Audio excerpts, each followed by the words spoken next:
For today's episode, magluluto naman tayo ng kalabaw at i-share ko sa inyo ang napakasarap at napakasolid na recipe para dito. At pinahati ko na nga pala ang ribs ng kalabaw dito sa Pangpang Public Market at pagdating ko sa bahay ay dali-dali ko itong tinagal sa plastic at tingnan nyo naman ang quality mga kasolid, napakasariwa, napakaganda ng karne. Maraming salamat sa mga bagong viewers at followers dyan, welcome na welcome po kayo dito. Bali, hiwain ko lang itong ribs ng kalabaw mga kasolid sa ganito kalalaki. Shoutout nga pala sa Alpha Caparo, Taguig City, Skeptron, Grand Council. At tapyar ko silang mahiwa mga kasolid, huhugasan ko lang ito ng paulit-ulit hanggang sa luminaw ang tubig para siguradong malinis. At shoutout nga rin pala sa mga masisipag nating workers dito sa Pinas at sa ating mga bayaning OFW, mag-ingat po kayo lahat dyan.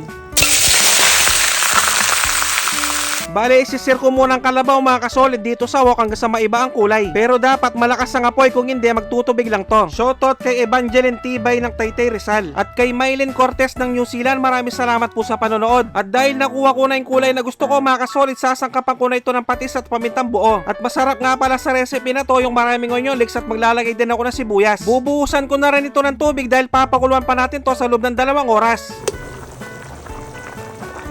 At fast forward tayo mga kasolid, pagkalipas ng nasa 2 oras, check natin yan, pwede na to. Bali, iseset aside ko muna mga to dahil mas lalo pa nating pasasarapin mamaya to. At kung umabot na kayo sa part ng episode na to mga kasolid, pwedeng pakicomment naman kung tagasan ka para malaman ko kung saan umabot ang video to. Maraming salamat. At sakto, mainit na yung mantika, start na tayo manggisa ng sibuyas at bawang. At halu-haluin ko lang to hanggang sa lumabas na napakabangong aroma. At sunod ko na rin ilagay ang kamatis at halu-haluin ko lang to hanggang sa malusaw. At siguradong nakasuporta din ngayon ang P Alpha Epsilon Palawan Delta Chapter 1909. At dahil pwede na yung kamatis mga kasolid, nilalagay ko na yung pinalambot ko ribs ng kalabaw. At nilagyan ko lang ito ng isang beef cubes, pamintang durog at patis. Balit ang diameter lang ang gamit natin, wala tayong eksaktong measurement dito mga kasolid. At hindi ko nga pala tinapon yung pinagkuluan kanina dahil sobrang napakalasa nito, ito yung gagawin nating sabaw. Balit tatakpan ko lang to hanggang sa kumulo.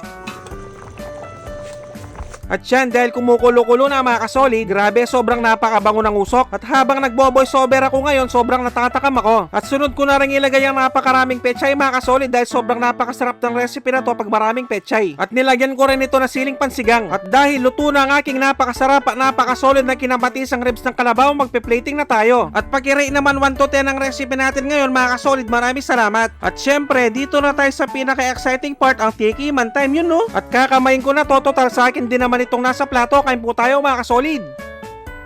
Sus Mariosep, kanyama na po. Grabe, napakalambot at napakalasa ng sabaw. At ang kagandahan nga pala dito sa kalabaw mga kasolid, wala siyang sebo katulad sa baka. At bagay na bagay talaga siya sa kanin. At pag ganito talagang kinakain ko mga kasolid, hindi ko talaga mapigilang sumubo. At bibigyan ko na kayo ng pangmalakasang perfect bite para dito. Yung isa sausaw mo sa patis na may sili, sabay subo mga tampo.